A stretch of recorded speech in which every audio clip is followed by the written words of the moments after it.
বাবু, এখন কেমন লাগতেছে? ভালো তো? আরে ডাক্তার, আপনার ভালো লাগার গুষ্টি কিলাই। আগে কোন আমার সুমাইয়া কই, কতদিন দেখি না। ওই সুমাইয়া, ওই তুমি নিজেরে কি মনে করো? আমি ক্যালকুলেটর ছাড়াই বাংলা পরীক্ষা দিছি, আর তুমি আমার গণিতের ভয় দেখাও, খাচ্চর বেডি। ওই আব্বু, ব্যাক কলের মতো তুমি এটা কি করলা? কেন, আমি আবার কি করলাম বাবু? তুমি আম্মুরে কেন বিয়ে করলা? অন্য জায়গায় বিয়ে করলে তো দাওয়াত খাইতে পারতাম। ওই বাহার, অন ফায়ার, তুই খালি খালি ভিডিও আপলোড করিস কেন? তোর ভিডিও কেউ দেখে না। যদি এই ভিডিও ভাইরাল না হয় তাহলে তোর পেছন দিয়ে ফায়ার লাগায় দিমু। আপনার মন খারাপ কে? কি হইছে জানতে পারি? কি আর কমু, দুঃখের কথা, তারে আমি জুম্মার নামাজ পড়া চাইছিলাম, কিন্তু পাশের গ্রামের মফিজ চাচা ওরে তাহাজ্জুদ পড়া নিয়ে গেছে। আপনারা কিস্তিতে কি কি দিচ্ছেন না? স্যার আমরা কিস্তিতে হাঁস, মুরগি, গরু, ছাগল সহ নগদ টাকা দিয়ে থাকি। আপনার কোনটা লাগবে? আপনাদের এখানে কি কিস্তিতে বউ পাওয়া যাবে পর?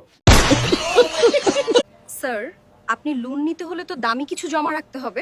আমার সবচাইতে দামি জিনিস আমার বউ। আপাতত আপনি বউটাই জমা রাখেন। বলুন স্যার, আপনাকে কিভাবে সহযোগিতা করতে পারি? আপনাদের ব্যাংকে যদি আমি একটা জিএফ রাখি, 2 বছর পর সুদে আসলে কয়টা জিএফ ফেরত দিবেন?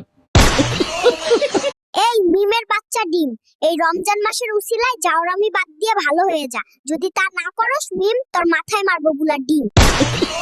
যেই সব মেয়েরা ইউটিউব ফেসবুকে রং ঢং নাচানাচি করে, ভেবে নিবেন শয়তানের দায়িত্ব রমজান মাসে এরাই পালন করে। আচ্ছা, কখনো কি আপনাকে পাওয়ার জন্য কেউ ঝগড়া করেছে? ইতিহাস সাক্ষী, আজ পর্যন্ত রিকশাওয়ালা মামা ছাড়া আমাকে পাওয়ার জন্য কেউ ঝগড়া করে নাই।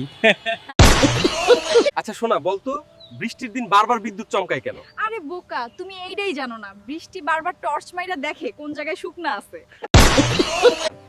তুমি বন্ধুদের উদ্দেশ্যে কি বলতে চাও? আসলে জীবনে যদি সত্যিই সুখী হতে চাও তাহলে আর দেরি করো না, আমাকে নিয়ে পালিয়ে যাও। যেসব মেয়েদের বিয়ে হয় না, কমেন্ট বক্সে নাম ঠিকানা বলে যাও।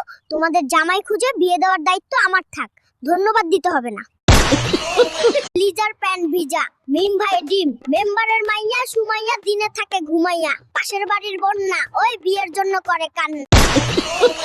কখনো কি কোনো মেয়ের পিছু নিয়েছেন তাকে পাওয়ার জন্য? মেয়েদের পেছনে ছুটতে নেই, মেয়েরা প্রজাপতির মতো, ধরতে গেলে ধরা দেয় না, কিন্তু চুপ করে থাকলে ঠিকই গায়ে এসে বসে। মোবাইল আর মেয়েদের মধ্যে পার্থক্য কি আপনার থেকে জানতে চাই। কোনো পার্থক্য নেই, দুইটাই সেম। মোবাইল আর মেয়ে যতই ভালো কোয়ালিটির হোক না কেন, টিপলে গরম হবেই। আপনাকে তো অনেক মেয়ে ভালোবাসে, তাদের উদ্দেশ্যে কি বলতে চান? সকলের উদ্দেশ্যে একটি খোলা চিঠি, আমি কারো শখের বেড়া না, ইতি তোমাদের প্রিয়তম। ভাইয়া, আপনার জীবনে কি শখের কেউ আছে? আমার কেউ না থাকলেও উপরওয়ালা আছেন, আর কিছু মেয়েদের তো 4-5টা লাং আছে। ভাইয়া, পানি খাইলে নাকি চেহারা সুন্দর হয়। ওইটা তো বড় লোকদের হয়, আমরা তো গরিব, আমরা পানি খেলে শুধু মুত আসে। আপনার গার্লফ্রেন্ডকে কি বলেছিলেন? চলো আমরা ভাইগা বিয়ে করি, তারপর ও ভাগছে ঠিকই, কিন্তু আমার নিতে ভুলে গেছে।